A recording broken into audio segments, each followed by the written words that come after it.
Hello, this is Modern Vintage Gamer, and you're listening to the Scene World podcast.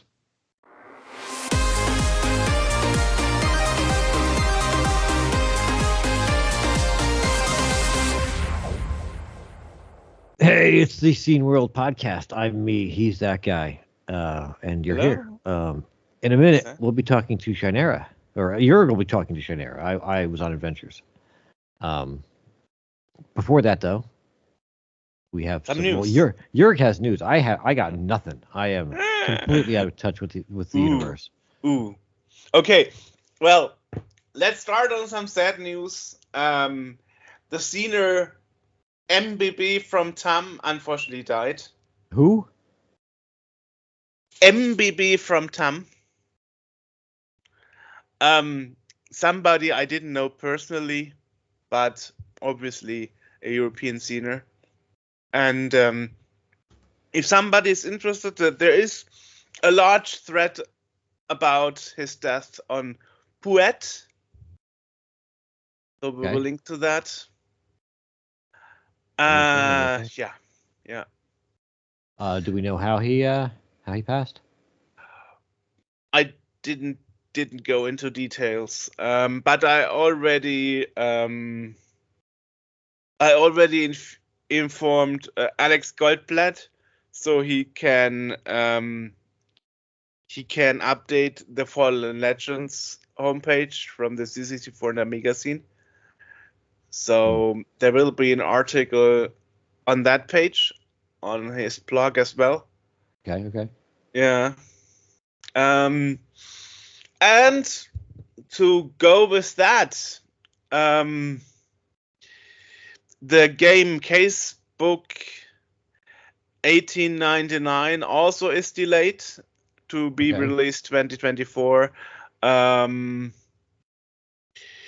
Gregor Müller, who is one of those people that I interviewed 2 years ago about his pixel adventure. And this game is also delayed because his father unfortunately died. Oh, that's a shame. So, yeah. That's the reason why. There's more detail about that for anybody who wants to read about it on his Kickstarter campaign. So we will link to his X tweet or Twitter tweet, or however you want to tell it, where he links to that with some details. Yeah. Well, going with that, as it was a double interview, I also did an interview with Eva Ramona Rohleder back then, in the same episode of the podcast about her game, A Twisted Tale, and it's going to be released tomorrow, March the 7th. Nice. So that's nice. It finally has a release date. And also, well, I don't know if it was 9 years ago, I guess around that.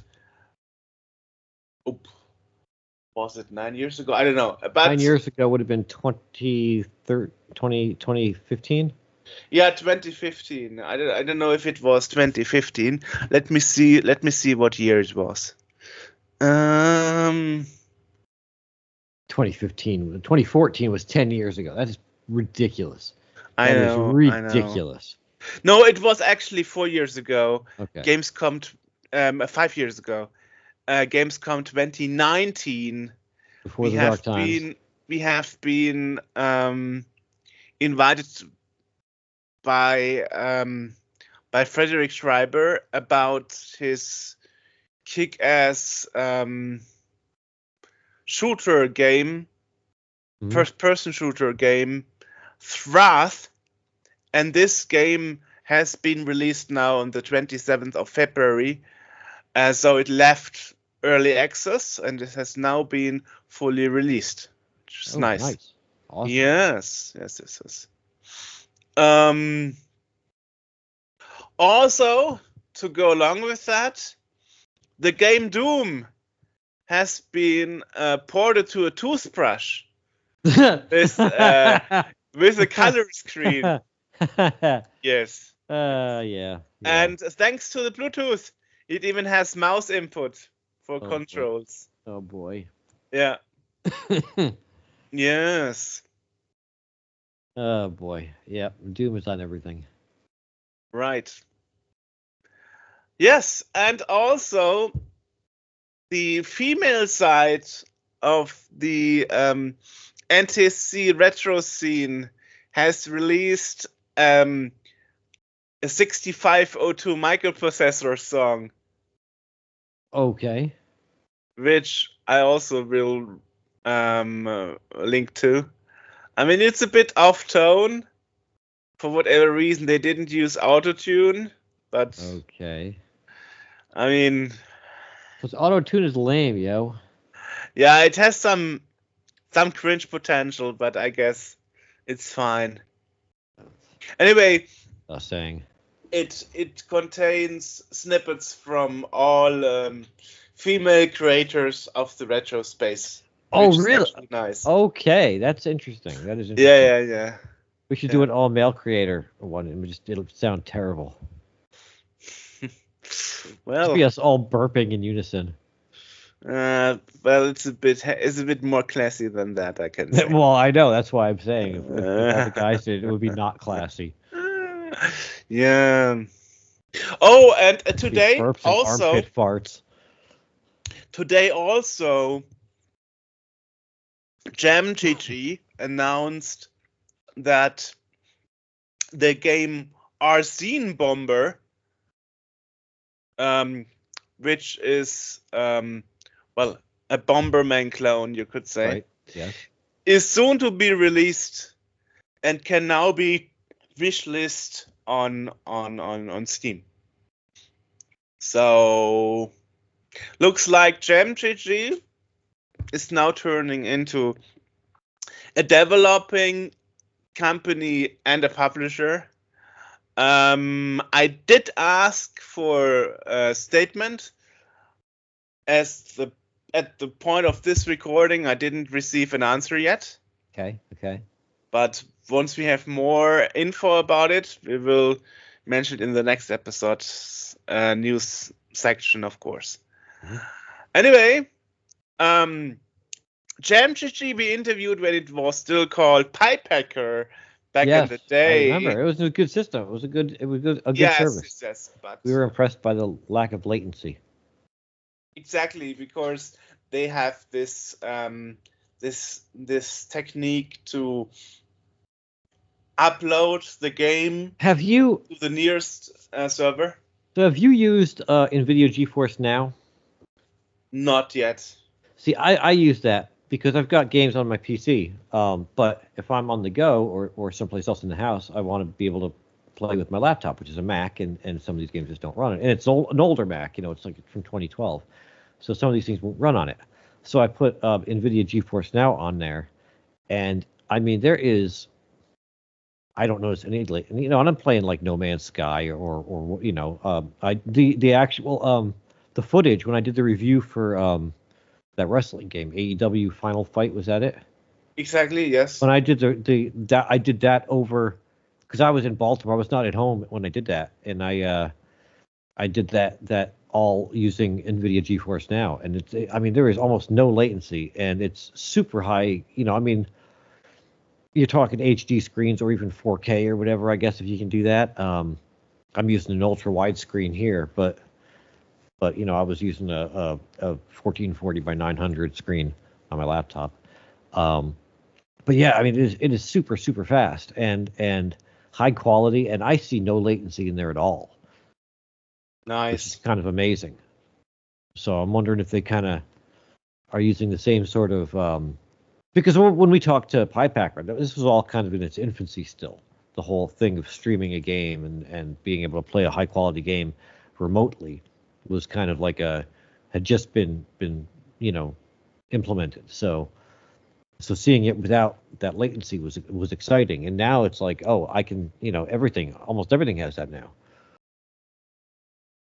Yeah, but the approach of Pipehacker was different in the way, JamGG was different in the way that actually they are not directly streaming the game, but first upload it to a server near to you, and then only linking the different locations, the servers with each other.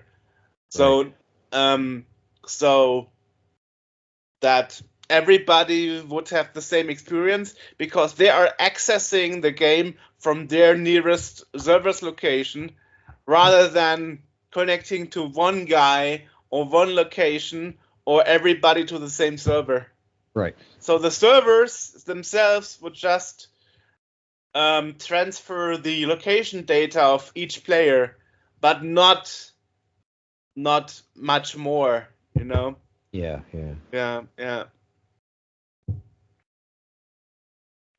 Yeah, so it was kind of a cloud solution, a hybrid between a local and a cloud solution, kind of. Yeah.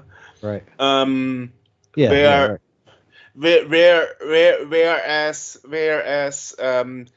systems like Endstream directly stream the picture and the sound from the server itself.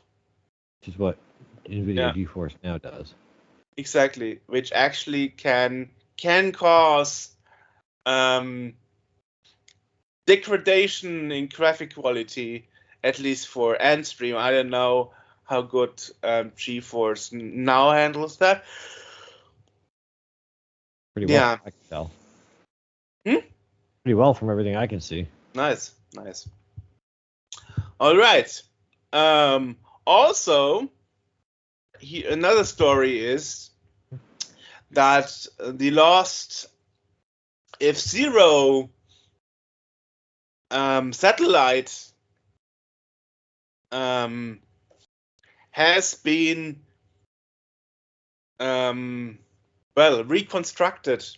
Right. The story goes like that back in the day when the SNES or Super Famicom in Japan was big, they used to have a satellite system where you could stream certain renditions of games Nintendo had at a certain time, and you could play like new F-Zero tracks with new music and new cars against other players with live commentary over satellite, and even the music would play over satellite, not directly from the console. And since such flash cartridges that were used to download the data and play them on the console via during those hours the game sessions were run, those data actually fell victim to bit rot because flash memory is kind of organic, and over time the data will just dismantle itself, rot away. That is why it's called bit rot, this phenomenon. And what actually happened is that a while ago, a Japanese Super Famicom player, actually back in the day, he played during the sessions the tracks, but he recorded his sessions on VHS tape. So a group of people from the reproduction community of Super Nintendo community actually joined forces using an AI tool to analyze with AI the VHS recordings and recreating the tracks. So now, despite we have no data from the original game, now thanks to that team and AI tools, the game is now fully available with all tracks. And on top of that, there are some composers who did recreations of the soundtrack to work with the sound chip of the SNES. Oh, really? And so it all can be played now on your physical systems if you like. So we will link to that. Yeah. The game itself even made it to archive.org, probably so Nintendo cannot snatch it away. Yeah. Yeah, so it's a nice example of AI, well, preserving something out of thin air, because before AI, in IT, you always say, like, you cannot create something that isn't there anymore. Now, thanks to AI, you actually can. Right. Yeah, super amazing. You might know or remember that AI previously has been used to improve like video material. For example, for the Ultimate Command and Conquer remaster release, I always forget what is actually. I think it was called Command and Conquer Ultimate Edition. Let me look at my Steam library. What actually it was called? Yeah, it was called Command and Conquer Remastered Collection. Right. Originally, the plan was to make the first Tiberian Dawn and Red Alert games in better resolution, at least the cutscenes, by rehiring the actors and just re-recording all the scenes from 95 and 96. But that wouldn't be possible because one of the main characters of the original game actually died of cancer, so they couldn't rehire him. So the better solution was actually to use AI to recreate. Well, not to recreate, but to improve the quality of the cutscenes. Right. Okay. Yeah. Well, long story short, hooray for preservation. Yes. Well, two more news, or actually three more news. Broken Sword Reforged, a collector's edition of the original Broken Sword point and click adventure from '97, can be now backed on Kickstarter. So that's quite nice. So do that if you like. And also today, Frogwares, the studio from Ukraine and also partly in Ireland, revealed today that they also started a Kickstarter to the port The Sinking City 2, which is a horror detective game, and Sinking City 1 was actually quite a controversial experience because they actually ran into a lawsuit with their publisher and they lost the lawsuit. Oof. That means what was the lawsuit regarding? Well, they actually said that their publisher, which was Nocon, obviously did a breach of contract. Okay. And so it actually went in front of court, and they lost. So that means that means that the original Sinking City is also now available on Steam. Okay. Because previously, what Frogwares said, Nakon used an unofficial hacked version of the game and published it on Steam. But I mean, I'm not a law expert or something, and Right. honestly, I prefer Steam versions over Epic Stores versions. So I didn't really care so much. Right. I mean, Frogwares themselves, has not a very good reputation. Some people claim in the industry that Frogwares also had fight with other publishers before, so they are not really the Robin Hood in this situation at all. I don't know what is right or wrong, actually.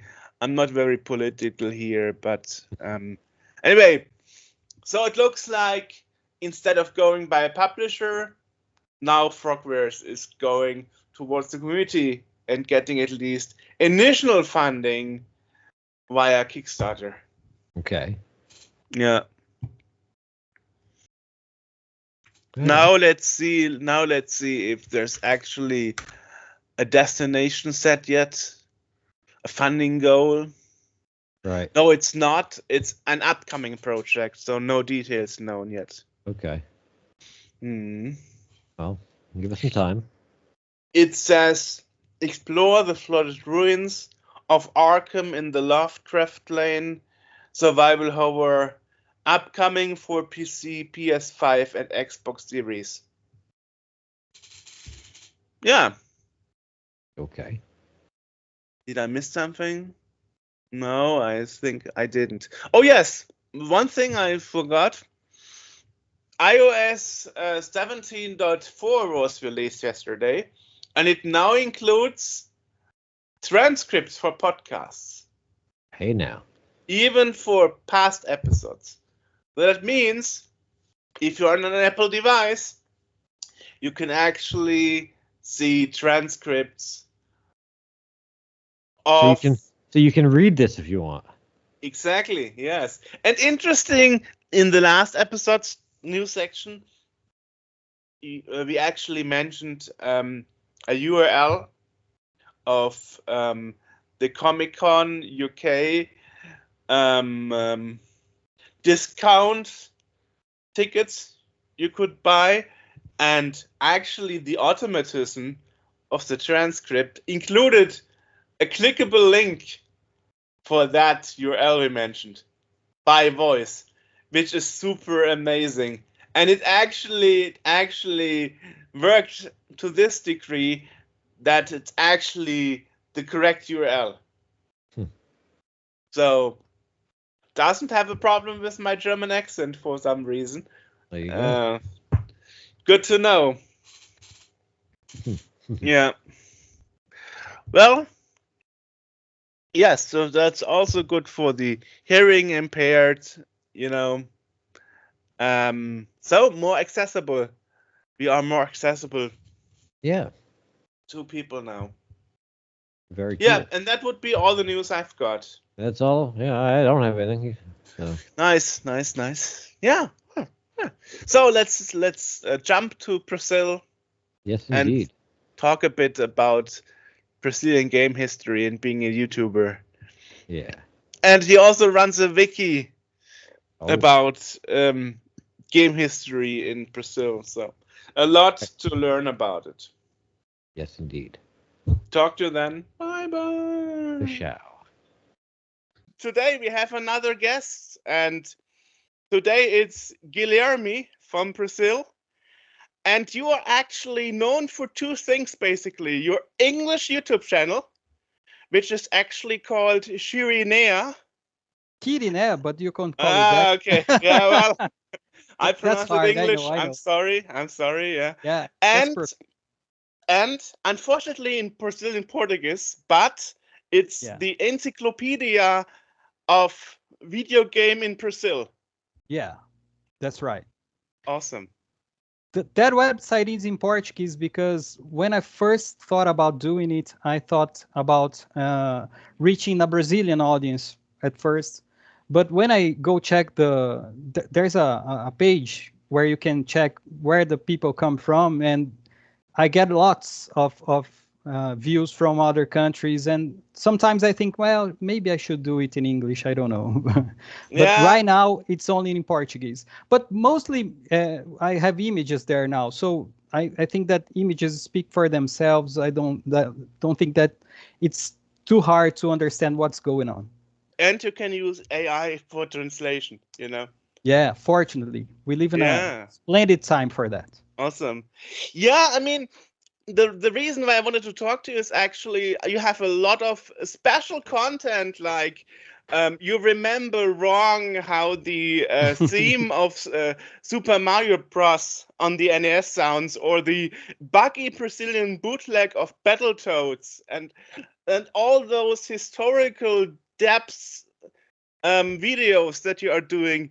It's so important because that's actually knowledge and info that would get lost if nobody else is covering it. And nobody else is covering it in English, at least from what I saw on YouTube. So it's very important, So that is why I was very lucky when you followed me on Twitter after I did my tweet, which is now called X, because I found no other way of contacting you. But then the possibility was there to send you a private message. I was like, wow, now finally I can invite him to the podcast. But perhaps we should start with the first question that I usually ask our guests is, like, how did you get involved in video games from the get-go? What was your first touching point, perhaps? Okay, well, we're back in 1985, I believe. Ooh. My older brother got an Atari 2600 for Christmas. So that's when I began. And I began playing Atari 2600. But 1 year later, the same brother got a TK85. It's a clone of the ZX Spectrum, the ZX Spectrum 81, if I'm not wrong. So in Brazil, it's complicated because it's completely different from what you get in Europe or the United States, where, for instance, I know that your magazine started specialized in Commodore 64. We never got the original Commodore 64 here. We only got clones for the PCs and then for the video games, the consoles. So the Atari 2600 is an exception because Atari made an agreement with a local company called Polivox, and they released this officially in Brazil in 1984. So we got it a little late in Brazil, if you think of it, because the video game crash in the United States in 1983 is actually the video game boom in Brazil. Yeah.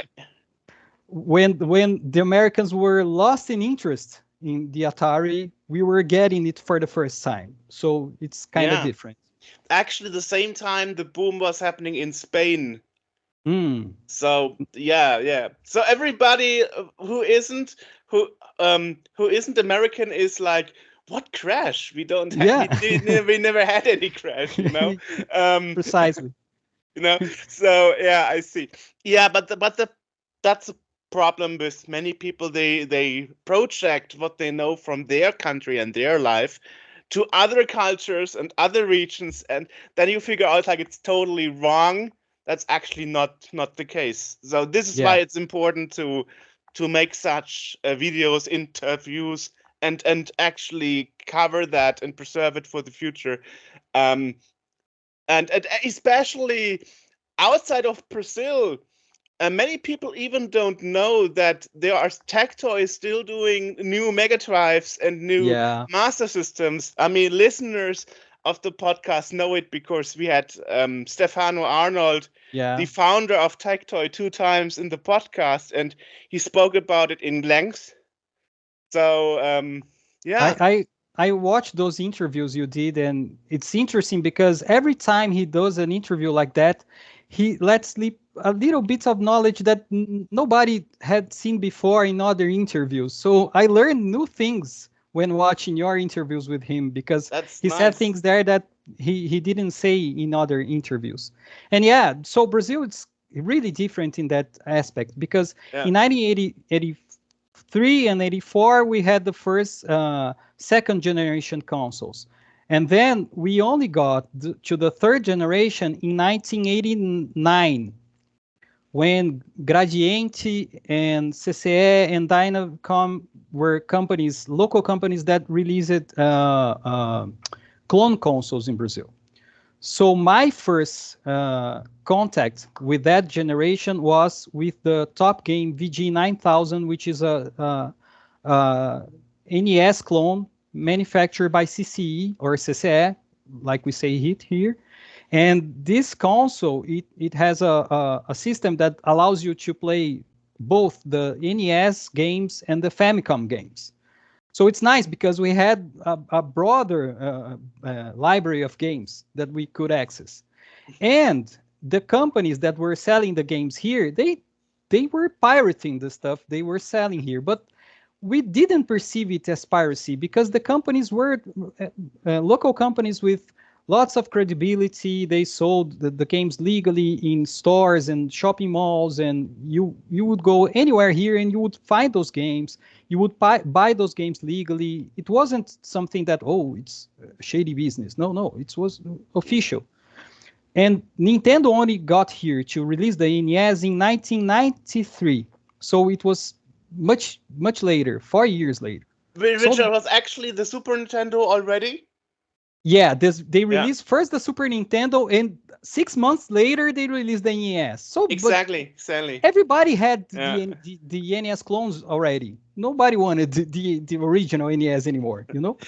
But at the same time, and that's interesting about Tectoy.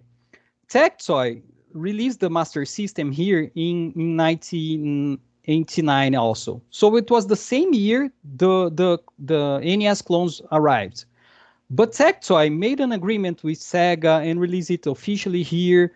So they fought piracy all the time. They were dealing, actually, their main the word just went away. Their main competition, their main competition was unofficial products, clone consoles and clone games. But they didn't have any Sega pirate things here, because Tectoy would shut down every try in that way. And we had one company, just to end this. Sure. There was one company called Dynacom that tried to release a clone Mega Drive. It was called the Mega Vision. But Tectoy, at the same time, they went to court and said, no, you must shut down this business. We don't want it here. And they got it shut down. And that item nowadays is very expensive because it's rare. That's also interesting. You should make a video about that, because, of course, those are things that are so much hidden that, of course, Stefano Arnold would never talk about. No. Court cases and stuff, you know. Yeah. But the interesting thing is, you mentioned you listened to both interviews, and the second interview is actually interesting because we had Andrew Fisher, our gaming expert, in the episode as well as co-moderator. And some point in the interview, I was like, okay, I'm not needed anymore, because Andrew and Stefano, they were nerding and pushing each other up with the knowledge they know about video games, especially in the region. I was like, at some point, like, okay, I can go, because compared to them, I know next to nothing about the history of video games, because especially that one point where Stefano Arnold was actually calling up the development department to ask about if if slide guns are really compatible with the new Mega Drive. Yeah, that was like super awesome. We kept that all in the episode because I was like, oh my god, what's happening here? That's like the the matter of detail Yeah. that Tectoy puts in this limited edition from 2017, which is 7 years already, Yeah. is amazing. Yeah. You know, It I mean, I saw on their YouTube they were actually releasing a video of Mortal Kombat to show off the sound possibilities of their clone chip they had to develop because Yamaha wouldn't do it anymore. Yeah. Actually, that's something that Stefano, because he isn't the tech guy, he's not in the engineering area. He didn't know at the first interview that what they did there was an FPGA. Andrew asked him about it, and I don't know right now, but I'll let you know in the next interview. And it's an FPGA. So that's also something very interesting because what happened was in 2017 they released this new Mega Drive, and it was FPGA, and then it was the same chip that you find in some other clones that AT Games released in China. So there's this company AT Games. They release several clones. You probably know the Atari flashback ones. Oh, of And course, yeah. it's the same company. So it's the same chip that they use, and they use a similar technology. And there's a serious problem in their clone Mega Drive because the sound is completely off. The music is very, very wrong. There's something about the clock that's wrong. And what is awesome about it is that Tectoy knew it wasn't very nice, but they released it anyway. And a couple of months later, two Brazilian fans that bought the console discovered what was wrong, and they made a custom firmware to fix the issue. Oh, really? And they send it to Tectoy and say, "Oh, we fixed it." And Tectoy gets their code, puts in the console, and says, "Okay, we were wrong. These fans fixed our product, and we're releasing it for you now." And it's awesome because now the audio is much closer to the original. And this guy, no, of course, no, it's not the same thing. The original is much better. We know that, but it's passable. Before it was completely wrong. You would listen and you would say, no, this is bugged. But now you would just say, it's different. It's not so good, but it's okay. So now you tell me I actually have to get a second one because I obviously have one of the first releases. You don't have to, because you can update the firmware. You can use an SD card and you update the firmware. I'll send you the link to download the firmware. Don't worry. You should, and actually tell me how to do it because it's very easy. Obviously, I don't know because everything is in Portuguese. And the good thing about it is that one of the guys that did it, he's called Neto. He has a website that is in English and has the instructions. Really? Yeah. Wow.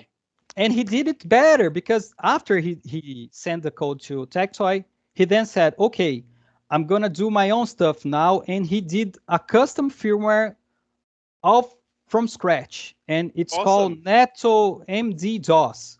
It's like the MS DOS, but it's MD DOS because it's Mega Drive DOS, and it supports the keyboard and supports other peripherals. It's awesome, and you should check it out. I'll send you the link, and you can download and install. And if you have any doubts, you can contact me. Yeah, I mean, we should. I actually have one of those clones. I'm actually looking at if I can find the video right now, but somehow I can't right now. But there's actually one that is called the Fire Core. It's a portable. I heard about it. It's a portable Mega Drive, and I have that one. You have that one, and the sound is absolutely horrible. Yeah, it's the same problem. It's the same chip. The name of the chip is Red Key 2500. It's the name of the chip. And the good thing is there are two releases. Tectoy released this in Brazil. That's why I have it. And there are two releases in Brazil. One that comes with 20 games and you can't change the games. And the other one comes with, I believe, another 20 games, but there's an SD card input. So you can update the firmware too. And that also did an update for that one. It's unfortunate that I'm talking to you. I'm not at home right now. I'm at my brother's. No problem.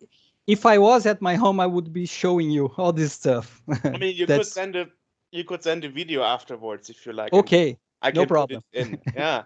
And anyway, It's interesting because here in Europe, the Firecore was actually released in two versions.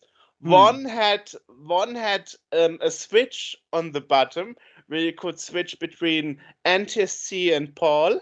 And this one actually has the issue that the regional switch doesn't work perfectly.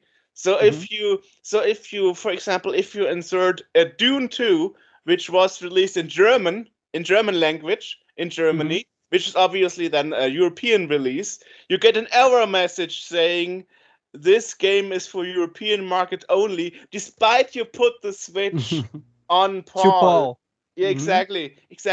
But there is a second hardware revision that has the same switch, but the switch doesn't function, and instead it has region audio detection. And that fixes the issue totally. So it's automatically auto-detecting what kind of region is expected from the console. That's interesting. So, and I was lucky because when you buy it from Amazon or somewhere, you don't know what hardware revision you get. And I was lucky to get the second one that still has a switch, but it's no function. I was like, cool, I got the newer version. Yeah, that's nice. But none of those versions have an SD card slot, unfortunately. Yeah, that's something that Tectoy wanted to do with the new Mega Drive, because they knew that they wouldn't be able to get the licenses to release new cartridges for the console. They only got the license for one game, which is Mônica na Terra dos Monstros, which is a reskin version of Wonder Boy in Monster World for the Mega Drive, with the Brazilian character Mônica, which is a comics character here in Brazil. Wow. Very popular. I'm just checking if the Firecore is exactly the same that Tectoy released here, because if that's different, you will be disappointed with me. Let me see here. But I think it's the same one. I'm not sure. Actually, it's not actually only called... Oh, yeah. It's the portable is the same one. Yeah. Okay, I found it. It's actually not only called Firecore. It has a very complex name. It's called Retro Bit Firecore Sega Retrogen. That's the full name in Germany. Retro Bit Firecore Sega Retrogen. I'm looking at one here. It's from 80 Games also. It's called Sega Genesis Ultimate Portable Game Player, and has 80 built-in games. Okay, mine has none. They never included any games. Really? Yeah. Wow. And also, how would you how would you play games in it? Because if you said it, you put in cartridges. But it's not the portable one, though. Yes. So what? But it's a portable console with a cartridge slot. Like the Nomad. Like the Nomad, exactly. Wow. No. Both. It's completely different than ours then, because ours is very small with a small screen. You don't have space for cartridges. No. It's called Retrobit Firecore Sega Retrogen. That's the full name of the console. And so it's a different one that has a similar name. Okay. Yeah, but I'll send you pictures of the Tectoy one, and you can compare and see if it's similar or not. Actually, Linus Tech Tips made a video about it. Mm. Um, I just sent you in the chat a picture of the one that looks like the Tectoy one. Actually, and that's the video from the. Oh, I see. It's different. Yeah. Yeah. So obviously they are also released in Canada because it's Linus Tech Tip. It's a Canadian YouTube channel. Yeah. Yeah. So yeah, you can actually see it in the thumbnail. Yeah. Yeah, that's why I said that it's different. I see. No worries. Yeah. But I believe I heard it about. That's why I thought that it was the same chip, because there's another one, the one that I sent the link to you. It's called Firecore 2, and it's just the same as the Tectoy one. And also, it has another issue that I just remember. It has 6 buttons, but the mode switch between 6 and 4 buttons is missing. So games like Double Dragon 2 can't be played because it is detecting a 6-button controller, and it doesn't work, right? Exactly. Yeah. Yeah. So that's a problem. Yeah. So this machine has a couple of issues. Yeah. To be completely honest, I'm not the biggest fan of portable consoles.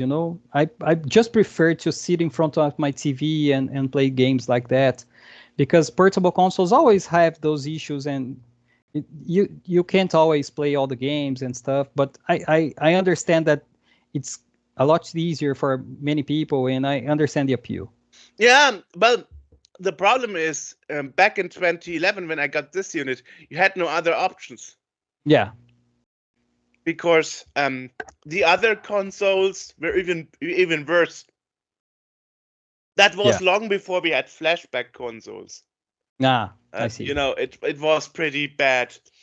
Not that flashback is a better option. I mean, many of those consoles are not that good. I mean, many products that AT Games release have the same backlash of, it doesn't work very well, the sound is off, and things like that. I know that the Atari ones are okay, and the controls work just fine with the original console also. The main issue is actually that I totally forgot the name. The problem is that the earlier consoles that weren't portable had actually the issue like the first version of this console, that the game simply wouldn't run. So because the region lock detection was totally off. So that was our issue. Yeah. Having bad sound, bad graphics, or sometimes the controller doesn't work, it's just a secondary issue if the game doesn't run at all. That's the thing. That's the thing. And just then Sega decided, like, okay, we do it on our own, because so those companies are horrible in it. Yeah, and I don't know why it took it so long for them to do that.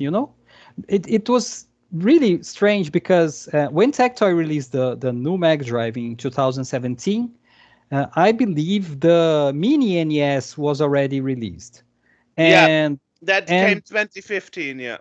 Yeah, and they had people from Sega of Japan here in Brazil to release the console, and the person who was here said something like, "Wow, this is like a time travel for us, because we're releasing again a product that is 30 years old," and it was something like he was saying, I don't even know what I'm doing here, because this is something we wouldn't be doing anyway.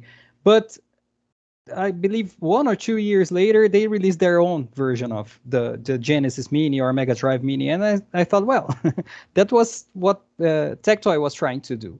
Actually, Tectoy is a company that is fun, because they do things that sometimes are very interesting or very brave, but with the wrong timing, they do it in the wrong timing or in the wrong market and things like that.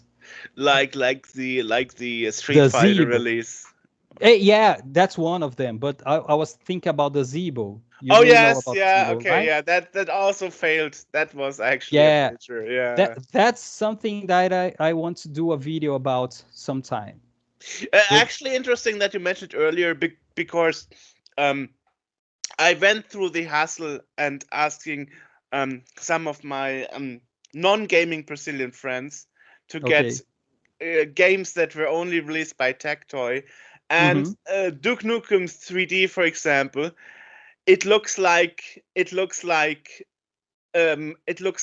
copy, but it's actually how it's originally released by Tectoy. The quality of the label and so on is so bad that you would think it's a pirated copy. But no, that's actually how it was released in Brazil. So Yeah. I'm very surprised by the bad quality of the original.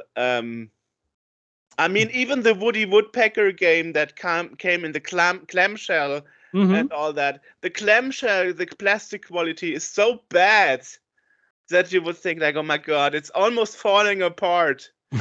It's But now I'm thinking if you really got the original one, because there was some things in Brazil that weren't of a good quality, but I believe that Tectoy products, at least for a long period, were good. So the label in the Duke Nukem 3D, I agree with you. It's not the best one. But the clamshells, the Tectoy clamshells, they are actually something that are sold in a high price here in Brazil. People prefer it to the Chinese copies because the Chinese copies are really bad. Now I'm thinking if you really got a Tectoy one or not. Do you I have it mean, here? yeah, sure. I mean, Yeah, okay. let me check it out. I mean, I can have a look. No worries. Let's check it out. Yeah. Let's see.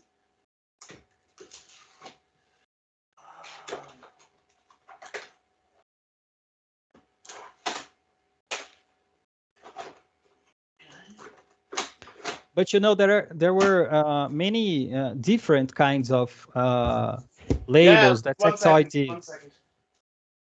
Okay.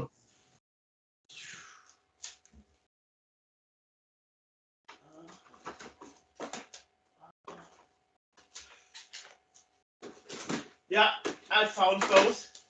So those are the two I've got in the clamshell. That's actually the Street Fighter one.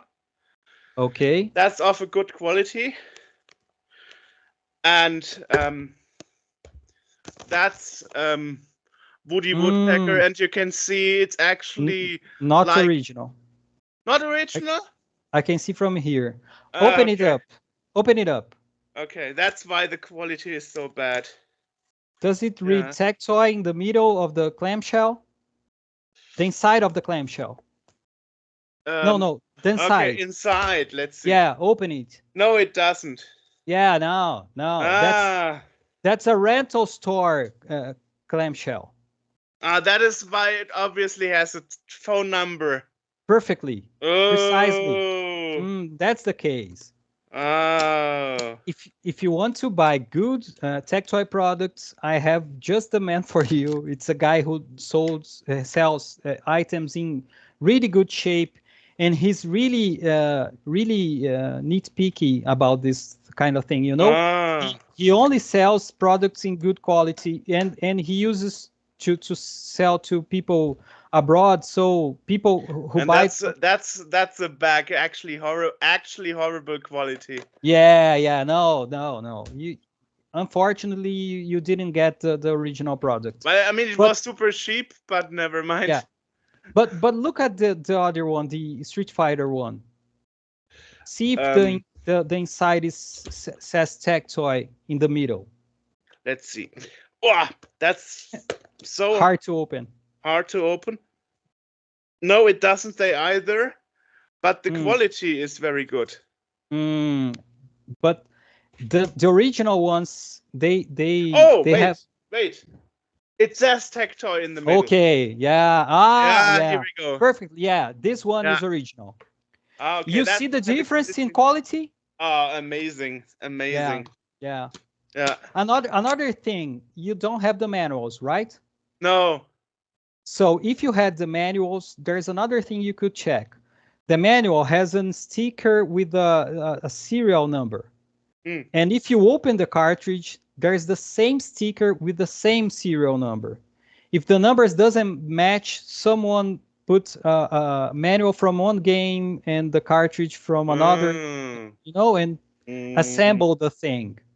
But that's okay if you don't have the manual. Something that you wouldn't expect. I also got Nightmare Circus, which is like that's very rare. The very rarest game, but it's actually a reprint.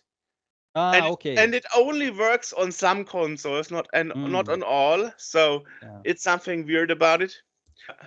We're having many problems right now in Brazil because we used to buy many things from China from sites like AliExpress and stuff like that.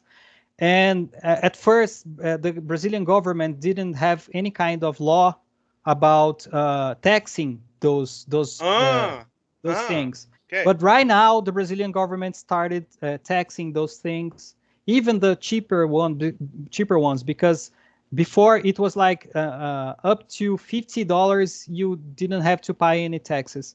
But now you have to pay, and so people in China are also having trouble because they have to declare the right way, the way that the Brazilian government wants it to be declared, and we have the same problem here now. Exactly, yeah.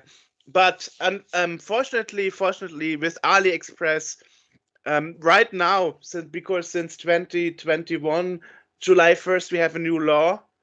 And actually, it's working perfectly. It's amazing how perfect it works.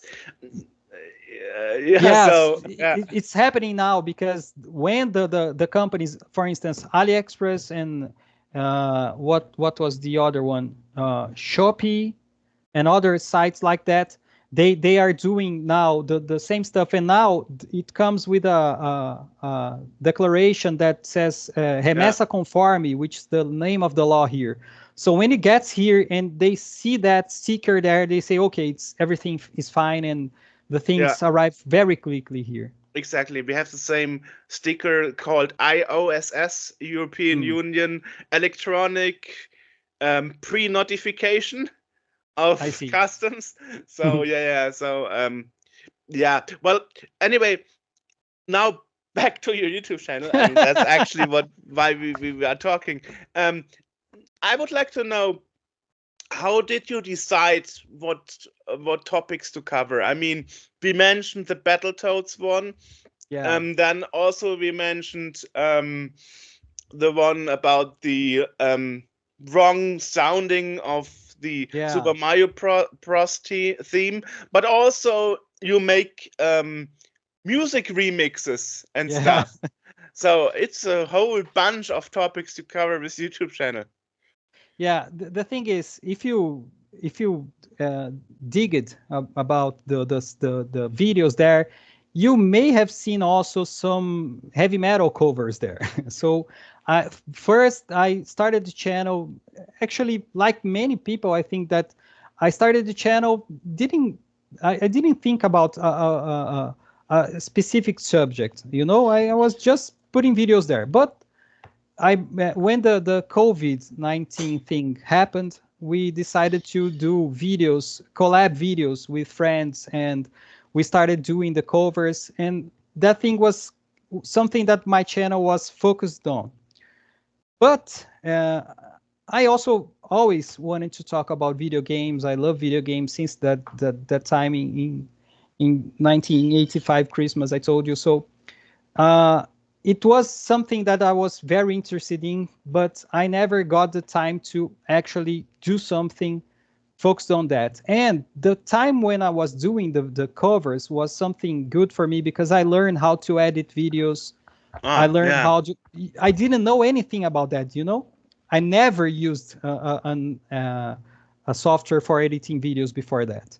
So when I learned that, I thought, now I can do something about it. And the Battletoads bootleg cartridge was something that really bugged me, because the story I tell in that video, it's real.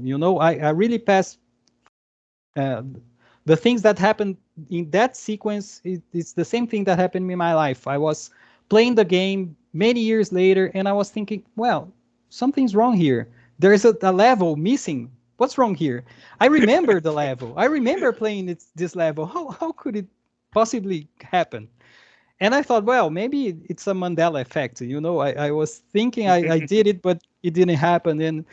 And I thought, well, I have to check it out. I have to see how it would work. And when someone told me that I could dump the ROM via audio, I thought, well, this is amazing. I mean, anyone who used computers in the 80s and used cassette tapes to record the games and record the programs and then load knew how to do it. And I did it when I was a kid.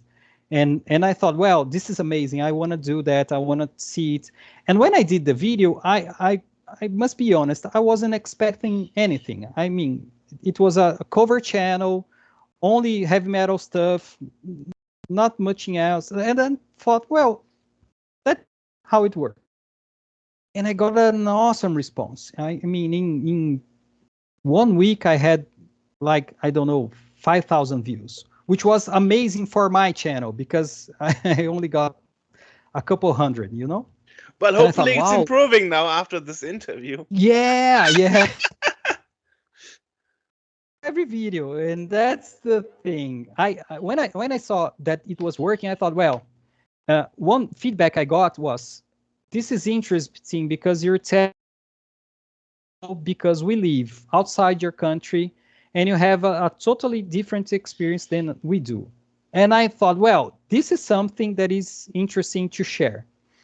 And that was something that was also linked to my other interests, because as you said, I have this wiki where I post stuff released in Brazil. And my main motivation when I built that wiki was, I was working for many years in Moby Games, which is an amazing database of video games. And Moby Games only covers official stuff. Oh, and yeah, so you mean that famous database that everybody knows? Yeah. Moby Games, MOBY Games. Yeah, exactly. Yeah, so they only cover official stuff there. So for many years, I contributed Master System stuff because Tectoy was an official company here. I contributed Mega Drive stuff, but Nintendo stuff, only the official things were just a small part of what happened in Brazil. And I was always bugged about it, because I said, well, people should keep those information alive, Exactly. And then I thought, well, I must do something about it. So in 2012, I started that wiki.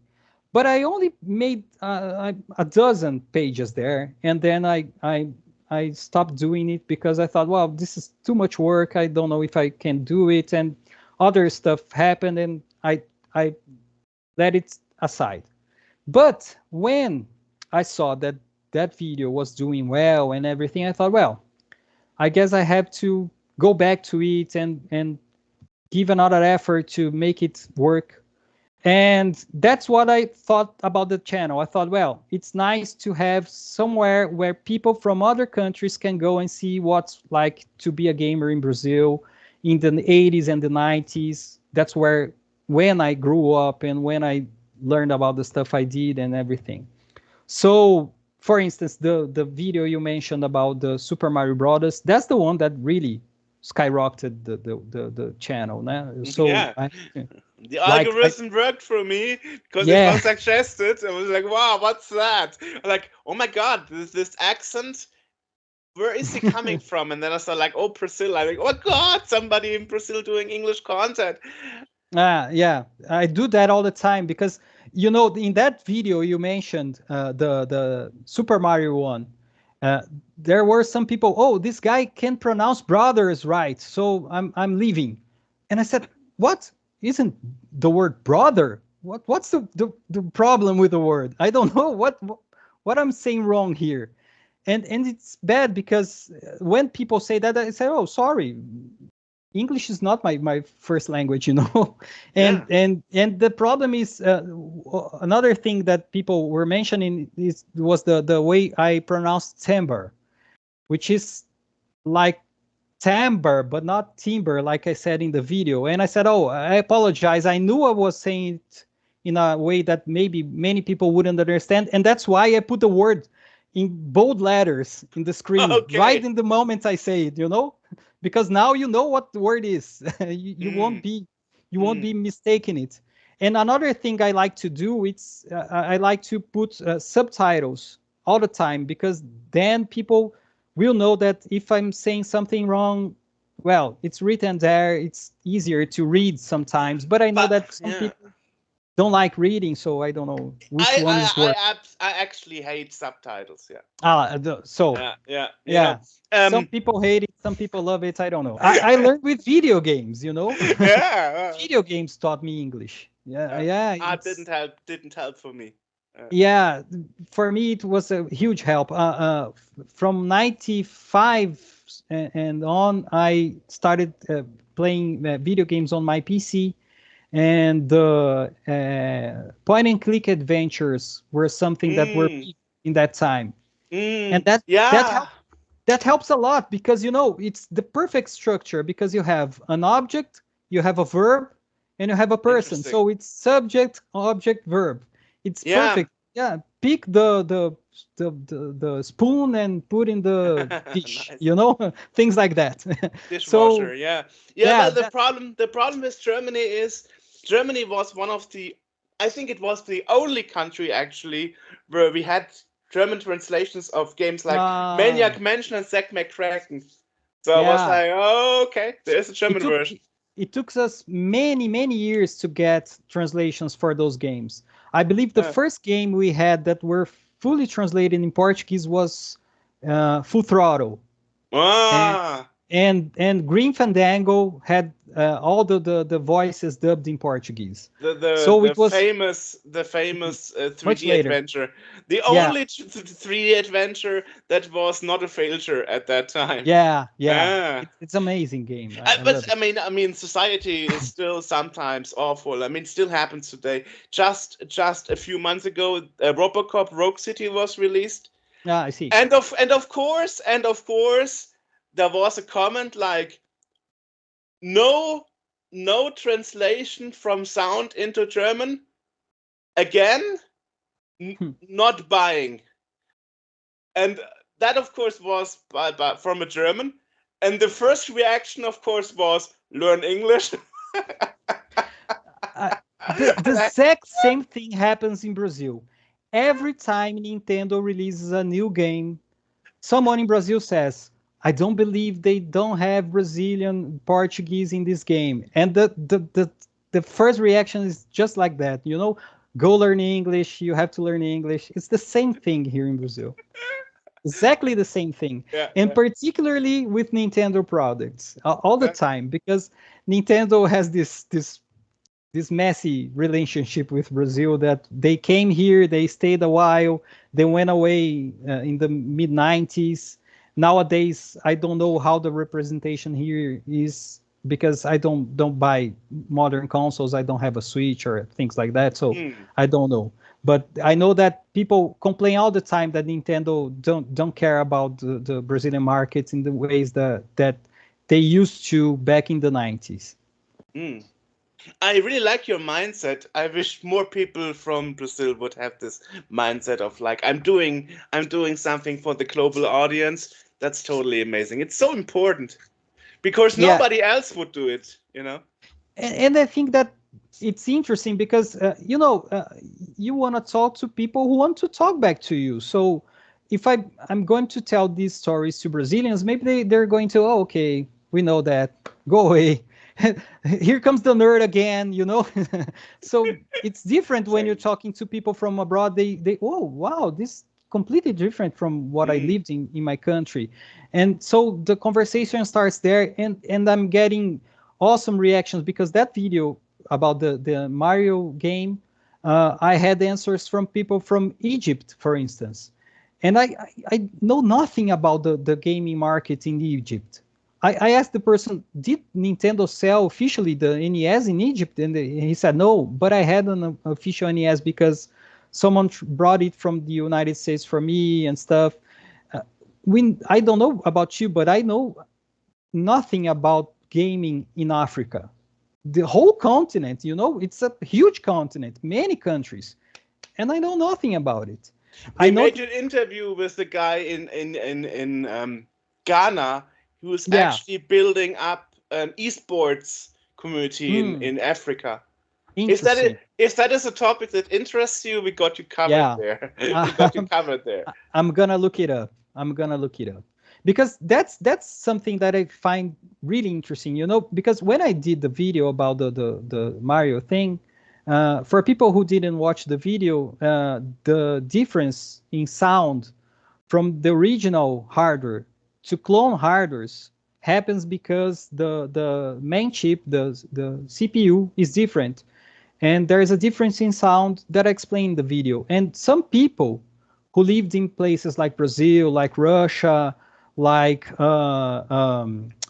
many Asian countries that were not Japan, they got those clone consoles and they learned to play those games listening to the sound in a different way.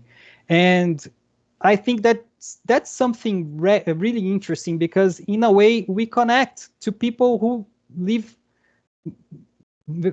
kilometers away. I don't know nothing about the reality of life in Russia, for instance, but I know that people that play Super Mario Brothers in Russia heard the same music I heard, Yeah.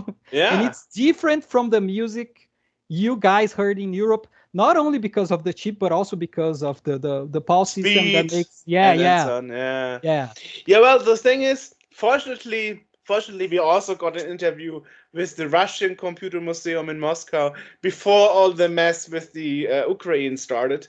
So fortunately we also got that covered.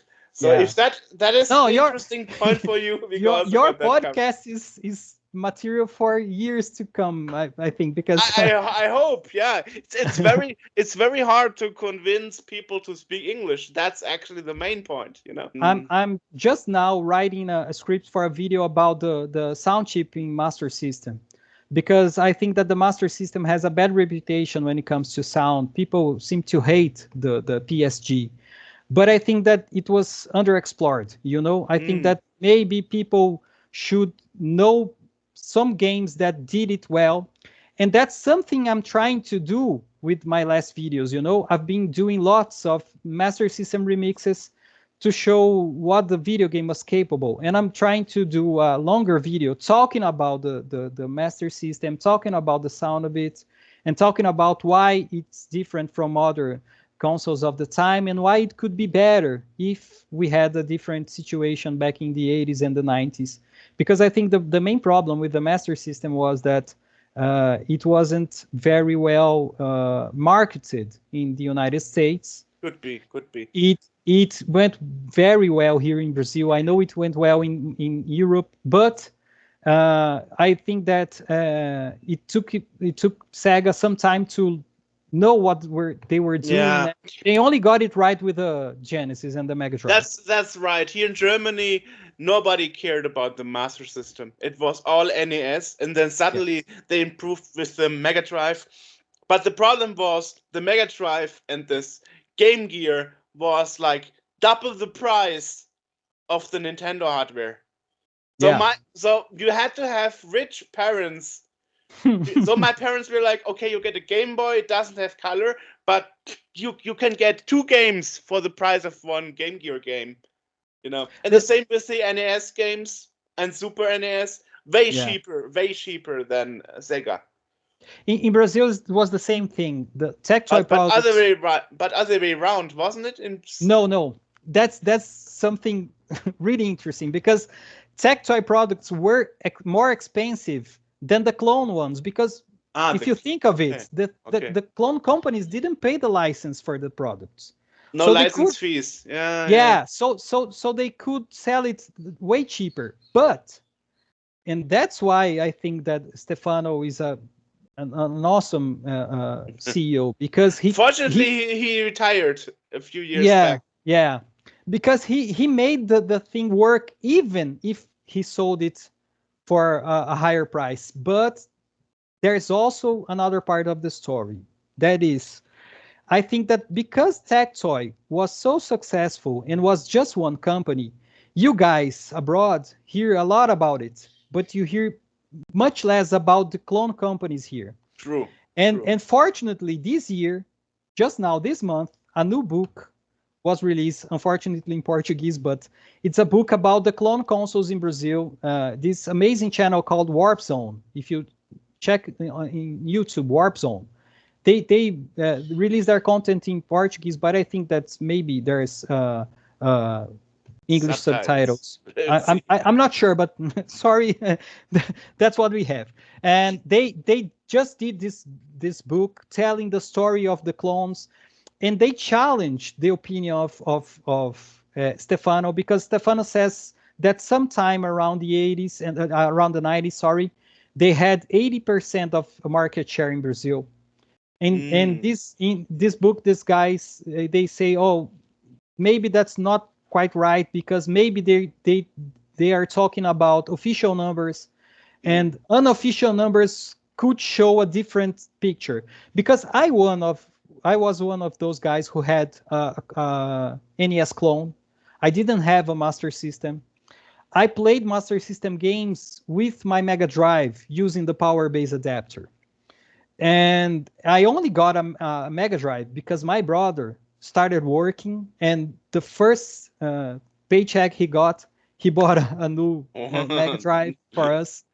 And just because of that, because my father was one of those cheap guys who wouldn't expend any money on new stuff, and he bought me a clone console of the cheapest price possible. And I don't regret it, because it was a very good console. Yeah, regardless. I mean, we have to take into account that necessity and importance of things in Latin America is different from the rest of the world. That's nice. Actually, I didn't want to speak to you about Brazilian culture, but now we did. Yeah, now we did. Yeah. Sorry. It's no problem. It's all mixed up in a way. Yeah, right. Yeah. So anyway, so so let me ask you, what are your future plans for your retro activities, YouTube and stuff? Okay, so first of all, I told you about the stuff I'm doing about the Master System audio. I'm doing a video about that. And I want to talk more about some things that were Brazilian exclusive. So for instance, I told you about the Monica games. I was writing a script about it. And I have also thought about writing a script about the Zeebo, I told you.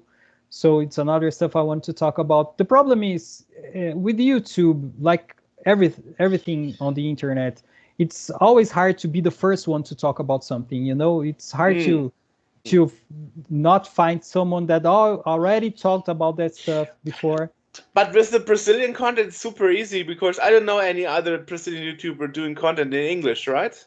Yeah, that's my edge. That's my difference, maybe, because I'm Brazilian. Because, for instance, about the Zeebo, there's many videos in English, but not by Brazilians.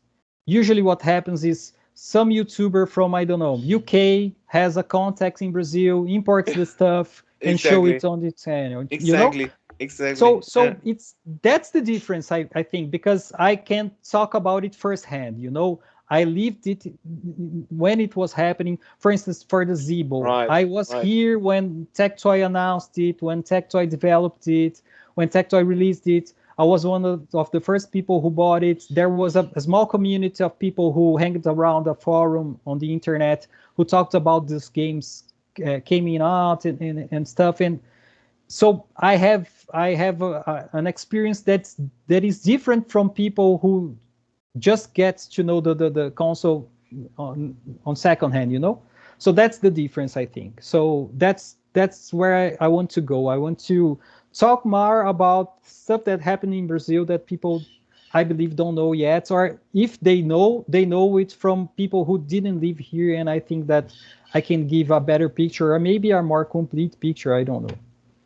So I need to undust my Master System and take some pictures and make some videos.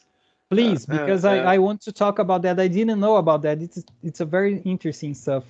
You told me about not working with the Tectoy cartridges, and that's something interesting to know because I know that Tectoy products are something that many Europeans are buying because I guess people have a full set of European games and they say, well, what's next? Okay, Brazilian games. So the they prizes, the gringo bonus for such games is amazing. I mean, even 14 years ago, I could get a Duke Nukem 3D for 40 euros, and on eBay 150.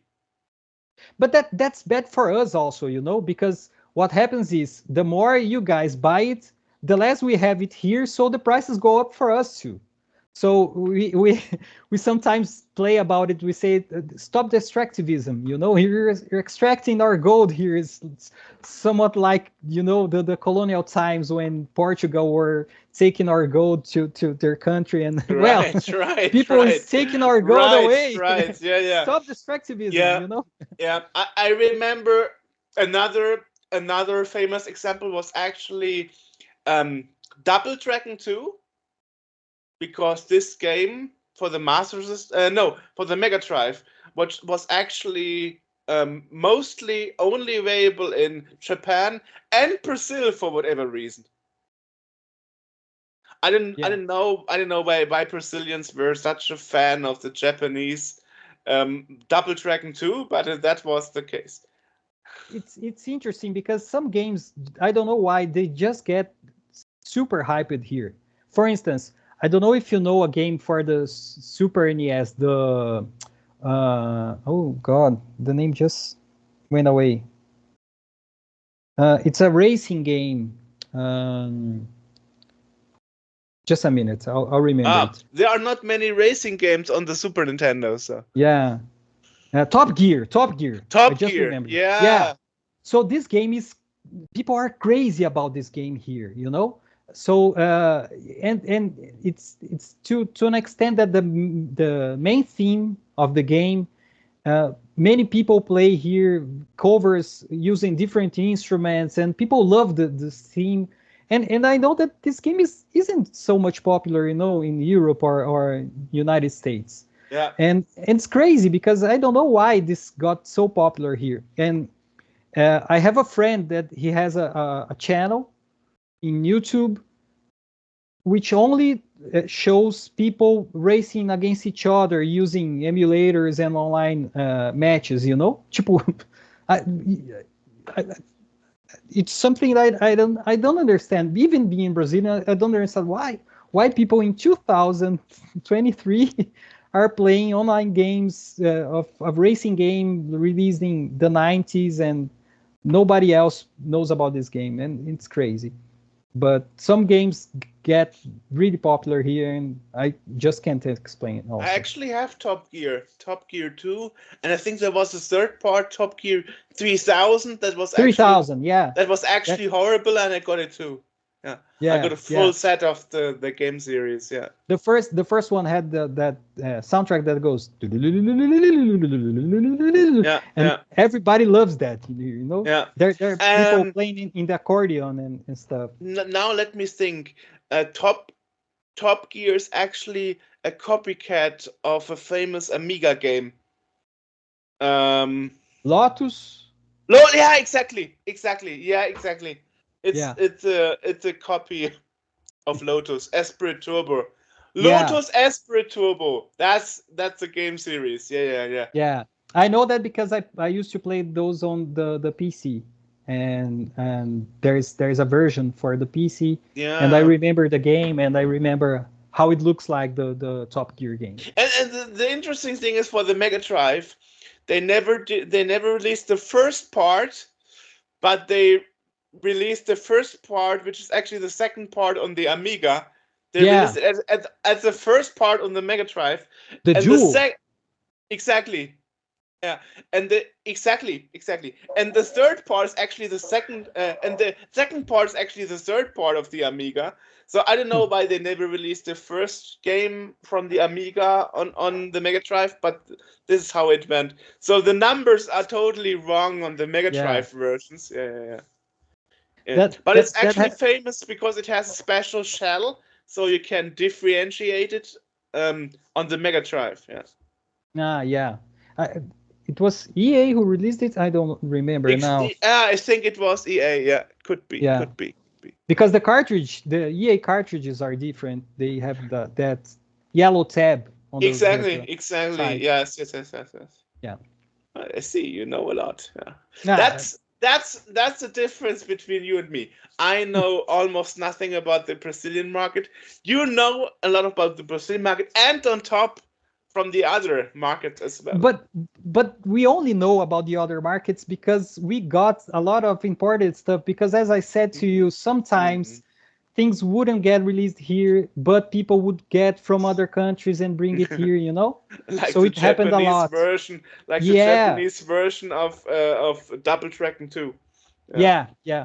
And that happened because we have a neighbor country, Paraguay, just to our western side, and they have a custom system very different from ours. So people would travel there, buy stuff there much cheaper, and bring it to Brazil because they had an agreement and wouldn't pay any taxes and stuff like that. Yeah. So that would happen a lot, So many people didn't buy. That's something interesting also, because you may think, oh, people in Brazil had Master System and Mega Drives and stuff, but many of my friends had Mega Drives that came from Paraguay, and those Mega Drives were Japanese ones and not Brazil. So that's why many people had it switched, because they knew they had to switch the console to get the games here to play it on the. And that is also why some Japanese versions like Double Dragon 2 were so famous in Brazil.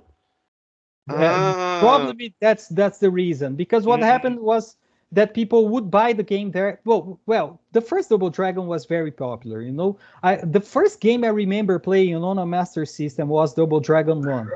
I had a neighbor, he just got the video game console. It was brand new. Nobody knew about it. Unfortunately, it's a bad game. But people were crazy about it, because think about it. Nobody knew anything about the third generation. Everybody had Atari 2600.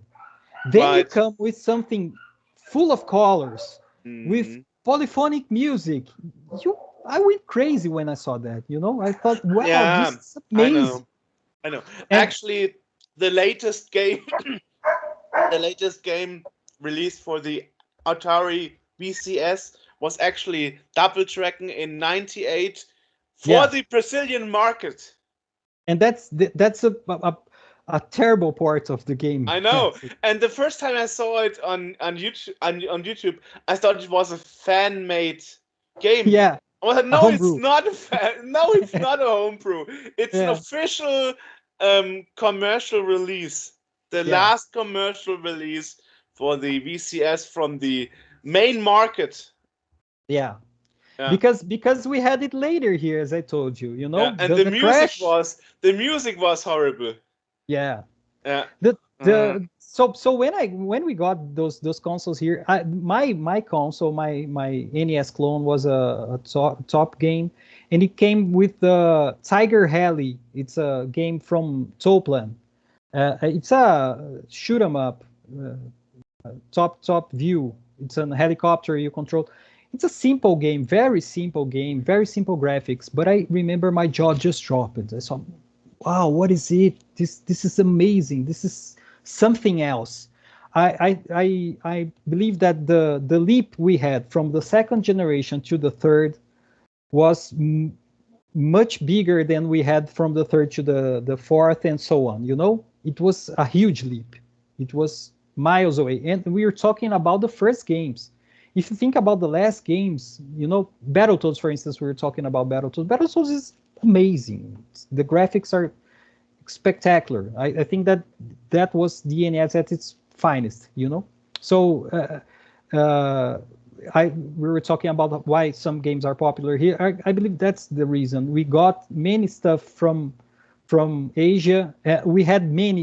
When we talk about the NES, many games came from Asia, from Hong Kong specifically, and Taiwan.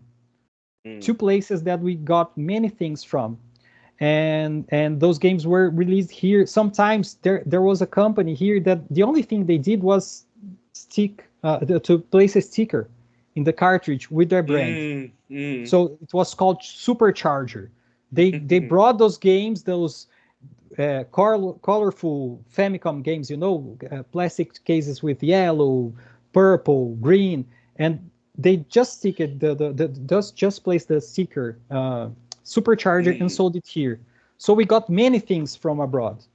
That's why I think that we ended up having a much richer market, because we had things from all the places, you know. One market I think we didn't get much stuff, and I think it was bad for us, was the PC market, the not the IBM, but the personal computers that came before, that you guys in Europe had with the Commodore 64, Amiga, yeah, all the stuff. But those Commodore 64 clones, they were somewhat official, because I know I was actually looking for ICs, because I got a C64 Reloaded, and it only comes with CIF sockets without any ICs. So you have to bring a set of your own. And I actually saw that Commodore released a PAL M version of the VIC, the video interface chip. The VIC 20, I guess we had the VIC 20 here. No, VIC. I mean the VIC as the chip name for the Commodore. Okay. Video interface. Okay. I think it was called Video Interface Controller or something like that. VIC. It's actually the name of this. Now the VIC 20. The VIC 20 is another stuff. Okay. Different. Is the predecessor of the Commodore 64. Yeah. The VIC is actually the name of the graphic chip. And they have a version for NTSC, PAL, and PAL M. So there is one for the Brazilian market. Commodore did it like that. So I guess those clones are under license. Like for the Argentinian market, they had the Trine C64, which was also official C64s, but made in Argentina. I think it was something like similar, because otherwise, why would they make official ICs for a country that not producing? Didn't have the exactly. I think it's just more like an import-export trick. Probably. That's my guess. You know, that's my guess. Yeah. I see.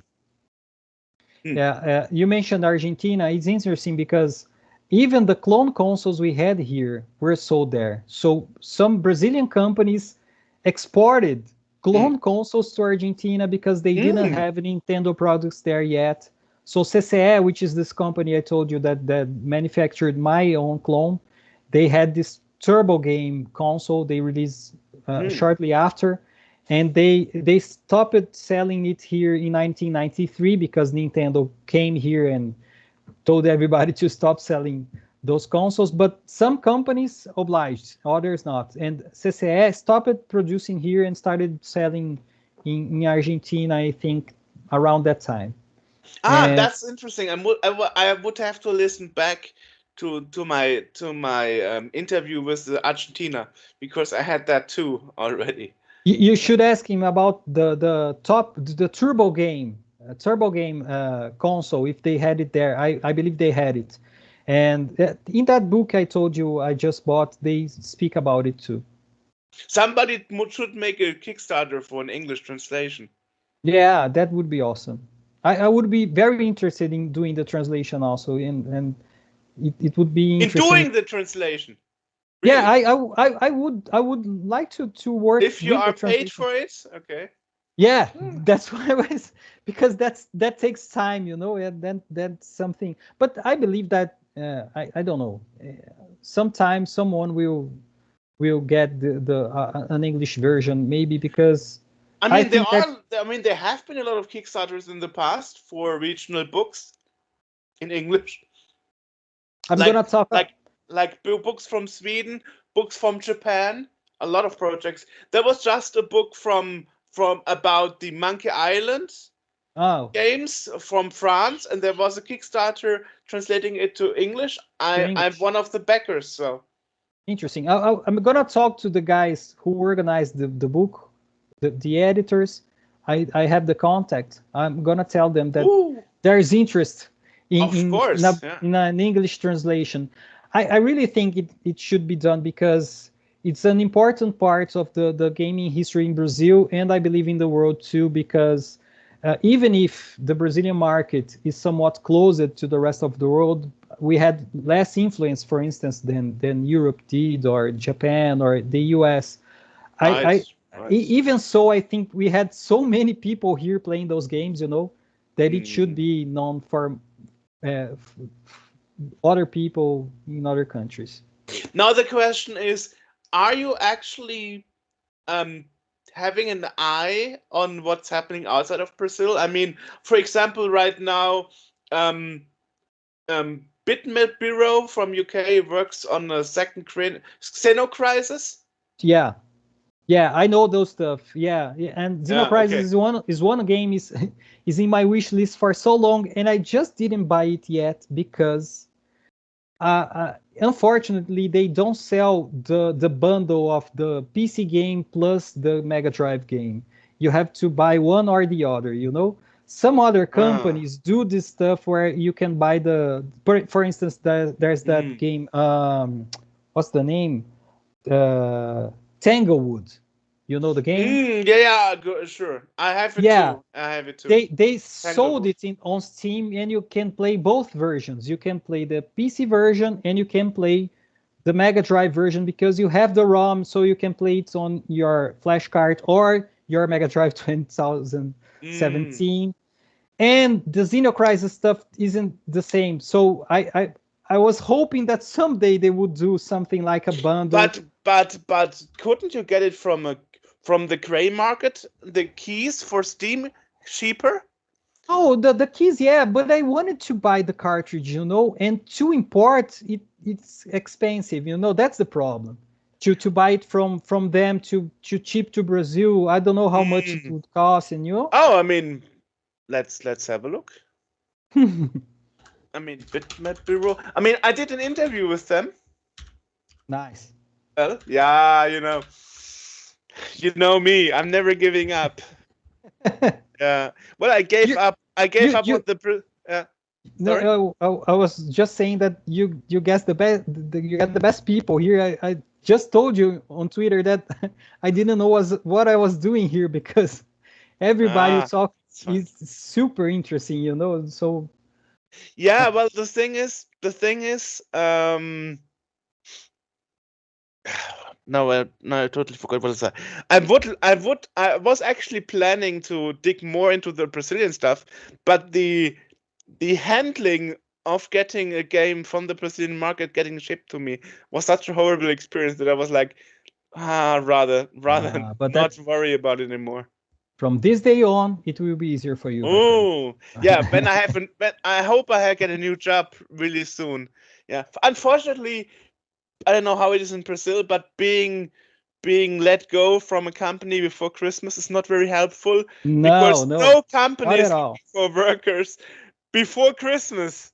No, I'm in a very fortunate position because I'm a professor at a federal Ooh, university here. that So is why your it's English is so good. maybe Good that's part educational background, no? that's part of it, but not exactly, because many of my colleagues don't speak English the same way I do. Really? Even if they, yeah, because it's not everyone, it's most people, but not everyone. And now the final question: where can people find your stuff? Well, people can find my stuff on YouTube, on my pages, my channel is Chirinea, CHI. I was just spelling in Portuguese. CHIRINEA. Okay, it's a bit hard, but it's there. And you can also find me at Twitter at the same handle, and there you can find other links because maybe the links are too long to spell here. Awesome. But one other place you can find me is my wiki page, which is Enciclopédia do Videogame Brasileiro in Portuguese. But you will find this link both on my Twitter and my YouTube channel. Awesome. Yeah, well, thanks for the time. Okay. Jörg, thanks so much. Thanks for the time. Bye-bye. Bye-bye.